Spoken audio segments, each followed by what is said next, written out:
King of the Casuals, episode number 61, I believe. It's UFC 282. I don't know, I'm kind of sad, but it's the last pay-per-view of the year 2022, also the year of our Lord, Nathan Woodring. King of the Casuals was started because Jack McCarthy, hashtag Jackie Mac Forever, and I and Nate and Jake had just an absolute love for combat sports and in particularly mixed martial arts. And unfortunately, we lost Jack to fentanyl poisoning, and we continue to do the show in his honor and also raise awareness. That's killing, it's the number one cause of death. Anyway, I apologize for starting the show off down, but I need to tell you why we're here. This episode of King of the Casuals UFC 282 is brought to you by our boys over at fuckem.nyc. Go check out that swag. To our boy Caden and the crew over at fuckem.nyc. Thank you guys. We appreciate you. And that's fuckem.nyc on Instagram. And you know what I say? Ali Aziz, fuck 'em! Cause I'm the king of the casuals, the casual king. I'm the king of the casuals, the casual king. I'm the king of the casuals, the casual king. Cause I'm nobody bringing you the casual thing. The king of the casuals, the casual king. The king of the casuals, the casual king. King of the casuals, the casual thing. Cause ain't nobody bringing you the casual thing. Let's bring in the fellas. It's strange because I believe that we do have... there they are. Okay, there's the big boys from the West Coast, and I know one is in Colorado. One's driving. Who knows where he is? He's probably racing away from some weird place in Idaho. I don't know. It's Nate on your far right of your screen. That's Nate. If you may remember him from the early casual episodes. It's been a minute. It has been a minute. How are you, my friend? I'm doing great. Yeah, I don't even know where I'm at. I think Colorado, but maybe not. Who knows these things? Sounds like the best idea ever. I'm already lost. Why not do a podcast while driving? Chael Sonnen called in. He was all pissed off and trying to defend Conor McGregor, saying that that's just Photoshop. That is not performance-enhancing drugs of any kind. Which, by the way, let me just say this about Anthony Smith, who I do love and respect, but for him to have such issue with Conor McGregor, if he is on some sort of PED, we don't know, probably to heal his leg, which should be legal. But Anthony Smith went out and picked on him, singled him out, and it's like, why? He fought John Jones, who has never not tested positive on a steroid, on a piss test. So it doesn't make sense. It's hypocritical. And McGregor's not even close to his weight class, so why bother? Did Nate crash? I don't know. Well, so McGregor, the guy's filming a movie. The guy's recovering from a horrific leg injury. He took himself out of the USADA pool for a reason. Obviously, his people found a loophole in the testing. You know what? If there's a loophole in it, and he's not coming into the fight on steroids, and he isn't testing positive for steroids after the fight, what can you do? Nothing. And why wouldn't you support? I'm not even a huge McGregor fan. I like him. I think he has done more for the sport than just about anybody other than Dana and, to be honest, Forrest Griffin, Stephan Bonner. Those two will have a mark on the sport forever. Because if it weren't for those two, it wouldn't have taken off the way that it did. I think we completely lost Nate now. So thanks for showing up. Thanks for showing up for a minute and a half, Nathaniel. We really appreciate all the input. It was very riveting and very inspiring for the kids. Can't wait for you to be back on the next episode. I'm shaking, waiting. I'm so excited. Yeah, 282. So I think this is going to be a good card overall. Let's start with Billy Quarantillo and Alexander Hernandez, because I believe both those guys have kind of shown up as potentially guys to look out for, and then faded a bit.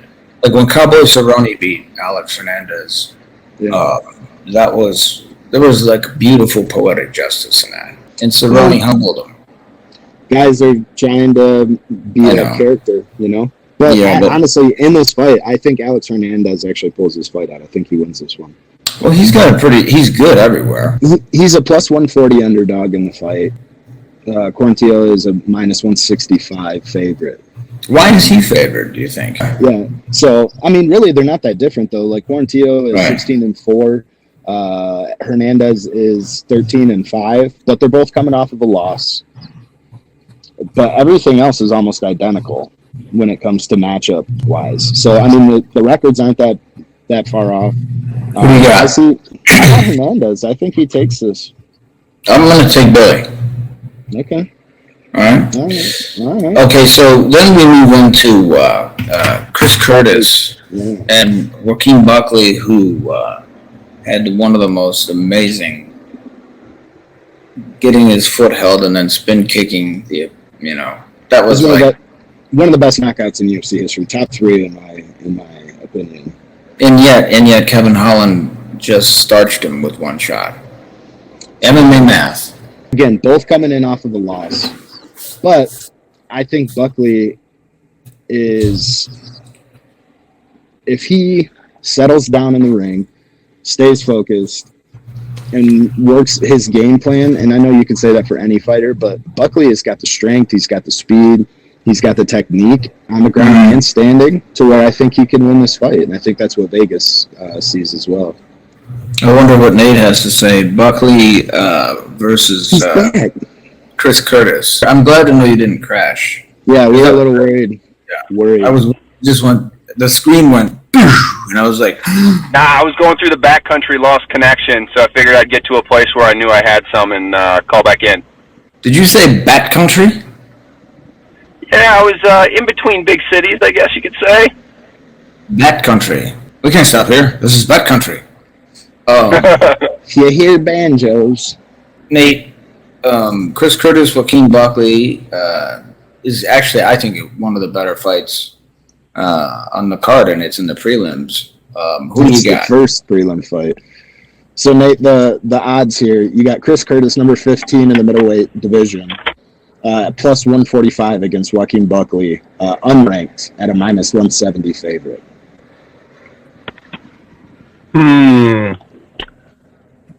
I'm going to go with Joaquin Buckley.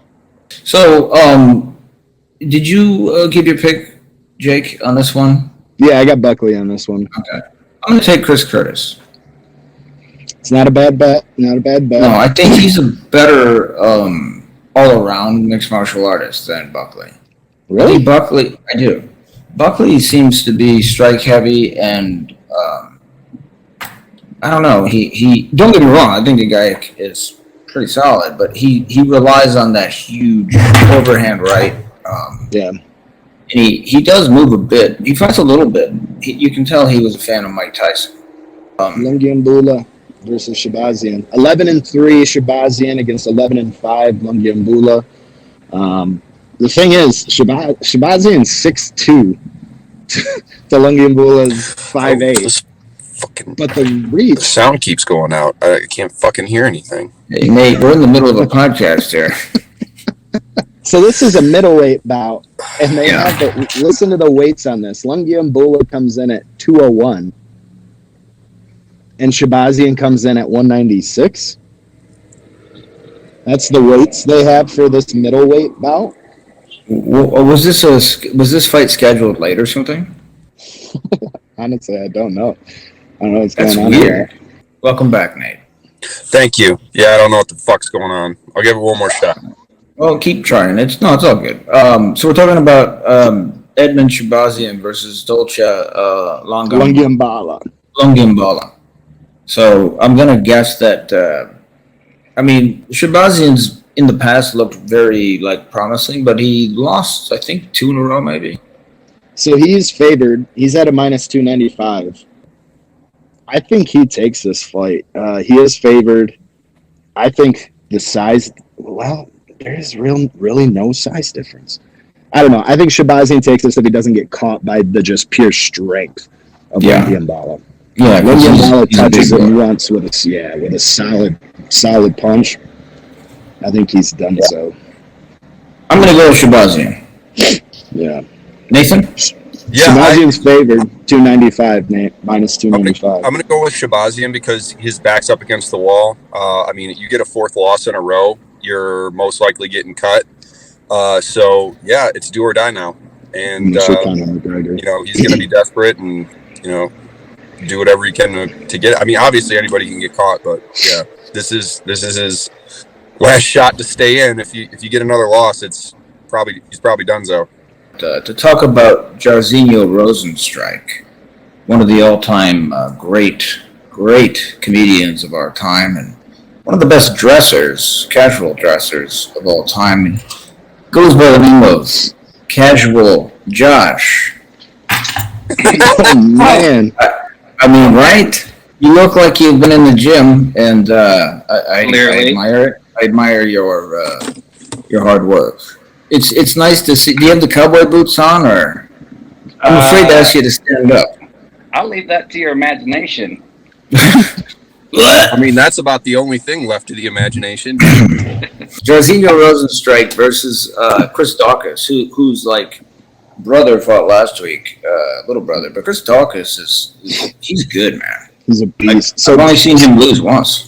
So, Josh, let me give you guys here. So, Rosenstruik's number 9 in the heavyweight division. He's coming in at a minus 170 favorite to Chris Daukaus, number 11 in the division, at a plus 145.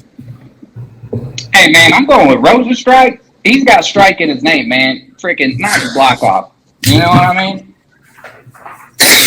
And you know what? He's actually, for a guy that size, has really good movement. And I mean, that's what they say about me, man. A guy that size, shit. But yeah, I got that Mickey Mantle gene. You know what I mean? I do know what you mean. I've seen you do the worm on a side of a pool. Shout out to the machine. Yes. So, Nate, who do you like, Rosenstrike or Daukaus? Nate, do you remember your name? Oh, me? Yes. Well, every time I bet on Rosenstrike, he loses. So That's true. I'm going to say not Rosenstrike to say Rosenstrike. I'm going to go with the other guy. Now, honestly, I think this is one of the best fights on the entire up and down card. But I think Chris Daukaus comes in, and I think he wins this fight. I think he is on a charge towards the top of the division, and his skills are undeniable. So I think Daukaus comes in at a plus 145 underdog and wins this fight. Is it bright in there, Josh? Saturdays for the boys. Oh, my God. That's right. I like those jorts you occasionally wear for the boys, too. But Bryce Mitchell, maybe not personality plus, but he's a damn good fighter, good wrestler, good everything. And he's fighting Ilia Topuria, who has desperately tried to get under the skin of Paddy Pimblett this week. I call that the 101 of taking your eyes off the prize. Yeah. You know what I mean? So for me, I'm going to, right off the top, I'm going to give you my prediction and say Bryce Mitchell wins in the first round. The Ilia, right? Ilia Topuria. That's the Yes. name. Okay. He's undefeated. The other guy's got one loss, Bryce Mitchell. Man, I'm going with America, man. Go Bryce Mitchell. Fuck that other guy. Yeah, I think he's from, is he from Spain? He's from Georgia. He's from Georgia. I see. It's basically Russia, right? Well, yeah, it's a little, no, not really. Yes and no. It's no. Georgia. It's Georgia. All right, so I think Bryce Mitchell, Mr. Flat Earther, I think he's crazy. However, I think he comes in and closes fight. Could you say that again? Was that Nate driving by? It could have been. Jesus Christ. Sorry. With Toby Maguire in the back of his car? No, I think Bryce Mitchell, he is crazy. But I think he comes in. I think he wins this as the underdog. Yeah, I agree with you. Okay. He's hungry. He wants to be fighting for a title, and I think he's dialed in. Yeah, 'cause Cause I'm the king of the casuals, the casual king. I'm the king of the casuals, the casual king. I'm the king of the casuals, the casual king. Cause I'm nobody